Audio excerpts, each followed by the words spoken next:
বিসমিল্লাহির রহমানির রহিম। আজকে আমরা যে বিষয় নিয়ে আলোচনা করব এবং আমাদের আলোচ্য যে বিষয়টা আমরা স্ক্রিনে যেটা দেখতে পাচ্ছি, কম্পিউটার ফান্ডামেন্টালস, কম্পিউটার মৌলিক বিষয়, যে বিষয় আমাদের না জানলে নয়, এই বিষয় নিয়ে আমরা আলোচনা করার চেষ্টা করব।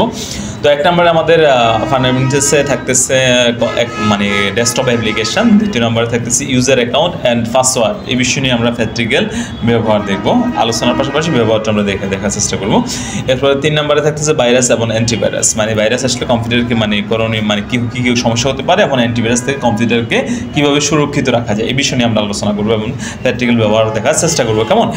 এরপর আমাদের থাকতেছে internet web browsing and browser এর ব্যবহার, মানে কীভাবে ইন্টারনেট পিসিতে কানেক্ট করতে হবে এবং ব্রাউজার একাধিক ব্রাউজার ব্যবহার করে কীভাবে বিভিন্ন সাইটগুলো ভিজিট করতে হবে, এই বিষয় নিয়ে আমরা আলোচনা করার চেষ্টা করব।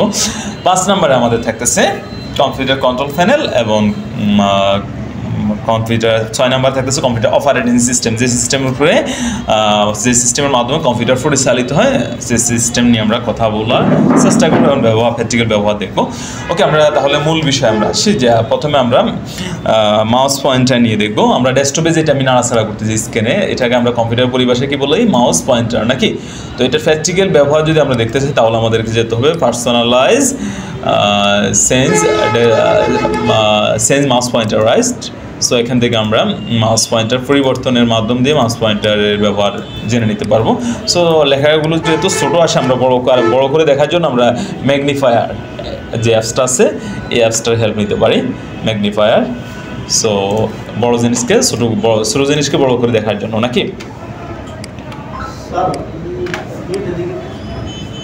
সো ম্যাগনিফায়ারের মাধ্যমে এখানে কি লেখা আছে? Sense mouse pointer. সো আমরা এখানে যে ব্ল্যাক আইকনের যে মাউস পয়েন্টার দেখতে পাচ্ছি, এটাকে আমরা পরিবর্তন করে হোয়াইটে আমরা নিয়ে আসতেছি, অ্যাপ্লাই। ওকে, তাহলে এখানে কি লেখা আছে? Sense mouse pointer. এটা দ্বারা আমরা কি বুঝলাম? এটা হচ্ছে কি মাউস পয়েন্টার, নাকি?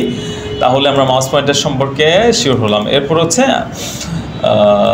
স্ক্রিনটাকে আমরা কীভাবে বড় করলাম? ম্যাগনিফায়ারের মাধ্যমে। আমরা যদি আমাদের কিবোর্ডে যদি কাজ না করে, তাহলে আমরা স্ক্রিন কিবোর্ডটা ব্যবহার করার চেষ্টা করবো। অন স্ক্রিন কিবোর্ড অনেক সময় ল্যাপটপের ক্ষেত্রে দেখা যায় এদিকে মানে 1-2টা বটন মিসিং হয়ে যায় বা কাজ করে না, সেক্ষেত্রে আমরা এই স্ক্রিন কিবোর্ডের হেল্প নিয়ে আমরা আমাদের কাজগুলো সম্পূর্ণ করতে পারবো। যে বটনগুলো আপনার কাজ করে না, সবগুলো বটন এখানে আছে এবং এই কিবোর্ড দ্বারা টাইপিং সম্পূর্ণ করা সম্ভব। সো এটা মাউসের দ্বারা করতে হবে। এটা আমরা স্টার্ট মেনুতে গিয়ে অন স্ক্রিন কিবোর্ড সার্চ দিলে আমরা পেয়ে যাব। এরপর আসি আমরা ডেস্কটপের মূল বিষয়, ডেস্কটপ আইকন। আমরা ছড়িয়ে ছিটিয়ে থাকা ডেস্কটপে প্রোগ্রাম ফাইল বা ফোল্ডার ফাইলগুলোকে কম্পিউটার পরিভাষায় কী বলা হয়? Desktop icon. যেমন আমি টিকমার্কটা উঠিয়ে দিচ্ছি, এখানে কি বলা হচ্ছে? Show desktop icon. টিকমার্কটা উঠিয়ে দেওয়ার মাধ্যম দিয়ে আমরা জানলাম, যদি এটা আবার টিকমার্কটা আমরা দিই, পুনরায় ফিরে আনতে চাই আইকনগুলোকে শো ডেস্কটপ আইকন, তাহলে টিকমার্কটা উঠিয়ে দেওয়ার মাধ্যম দিয়ে আমরা জানলাম যে এগুলো ডেস্কটপ আইকন। আরও স্পষ্ট হওয়ার জন্য আমাদেরকে যেমন লার্জ আইকন বড় করে দেখবার জন্য, ছোটো করে দেখবার জন্য মিডিয়াম আইকন, ছোটো করে দেখবার জন্য স্মল আইকন, এভাবে আমরা ডেস্কটপের আইকনগুলো সম্পর্কে আমরা জেনে নিতে পারবো। এরপরে কম্পিউটারের আইকনগুলোকে সাজানোর জন্য name, size, item type and modify, এই বিষয়গুলো আপনাদের শিক্ষক থেকে আপনারা জেনে নেবেন। কেমন? নেম, সাইজ, টাইপ মানে সম্পর্কে জেনে নেবেন। এরপর হচ্ছে কম্পিউটার রিফ্রেশ, এই বিষয়ে আপনাদের যিনি ক্লাস নেবেন ওনাদের থেকে জেনে নেওয়ার চেষ্টা করবেন। সব কিছু আলোচনা করতে গেলে আমাদের সময়ের প্রয়োজন। আমরা এখন আসি, তাহলে আমরা ডেস্কটপ আইকন সম্পর্কে জানলাম। আর যেই ডেস্কটপে আইকনগুলো আমাদের না থাকলে নয় এবং সেটিং করে নিতে হয়, সেটা হচ্ছে সেন্স ডেস্কটপ আইকন। আমরা স্ক্রিনটাকে একটু বড় করে নিচ্ছি ম্যাগনিফায়ারের মাধ্যমে, এতে করে ছোটো শব্দগুলোকে বড় আকারে আমরা দেখতে পারবো। Sense desktop icon. কেমন? সো এখানে আমরা যে টিকমার্কগুলো দেখতে পাচ্ছি, desktop icon, computer, user, file, network, recycle bin, control panel. So এই আইকনগুলো যদি আমাদের ডেস্কটপে সেটিংস না থাকে, তাহলে কিভাবে আমরা সেট করে নেব? কেমন? তো এখানে যদি আমরা টিকমার্কগুলো উঠিয়ে দিই, তাহলে আমাদের ডেস্কটপ থেকে আইকনগুলো চলে যাচ্ছে। এগুলো আমাদের বিভিন্ন প্রয়োজন আমরা স্ক্রিনে রাখি এবং শর্টকাটে কাজটা সম্পূর্ণ করার ক্ষেত্রে। সো এই আইকনগুলো আমাদের ডেস্কটপে না থাকলে আমরা কি করব? এখন কি ডেস্কটপ আছে my computer, control panel, network, এই ধরনের কোনো আইকন সো এগুলো আনতে হলে আবার কোথায় যেতে হবে, যেখান থেকে আমরা টিকমার্কগুলো উঠিয়ে দিচ্ছিলাম, সেন্স ডেস্কটপ আইকন। সো এখানে গিয়ে আমরা টিকমার্কগুলো আবার দিয়ে দিচ্ছি, যেমন computer, user, recycle bin, control panel এবং নেটওয়ার্ক। এই ব্যবহারগুলো আপনাদের যিনি ক্লাস নেবেন ওনার থেকে জেনে নেবেন, কারণ এইগুলো নিয়ে বিস্তারিত কথা বলতে গেলে আমাদের এখন পর্যাপ্ত অনেক সময়ের প্রয়োজন, আমরা এদিকে যাচ্ছি না। সো আমরা স্যার, আমি প্রত্যেকটা ফার্স্ট ক্লাস পেয়েছি।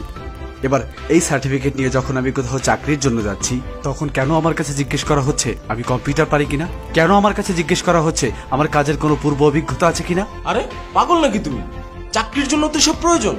তোমাকে কম্পিউটার জানতে হবে, কাজের অভিজ্ঞতা থাকতে হবে, এক কথায় তোমাকে যোগ্য হতে হবে, নাহলে বেতন কি তোমার চেহারা দেখে দিবে? যদি চাকরি করতে এগুলো লাগবে, তবে স্কুল কলেজে আমাকে বাস্তবমুখী না করে তুলে আমাকে কম্পিউটার না শিক্ষা দিয়ে কেন শেখানো হচ্ছে? নবাব সিরাজউদ্দৌলা কবে মারা গিয়েছিল? কেন সেখানে একজন ছাত্রকে বইয়ের উপর বই চাপিয়ে দিয়ে ডিপ্রেশনে ভোগানো হচ্ছে? তুমি কি মিয়া পণ্ডিত হয়ে গেছো নাকি? এগুলো হচ্ছে ইতিহাস, আর একটা ছাত্রের জন্য ইতিহাস জানা খুবই জরুরি। এই ইতিহাস জানা যেমন জরুরি, তেমনই জরুরি বাস্তবমুখী শিক্ষা, যেমন কম্পিউটার। সত্যি কথা হলো স্যার, এই ইতিহাস জেনেই না আজ লক্ষাধিক যুবক চাকরির জন্য রাস্তায় রাস্তায় ঘুরছে। আর আরো সত্যি কথা হলো, ইতিহাসে চাকরি পাওয়ায় না, পাওয়ায় কর্মবিদ্যা।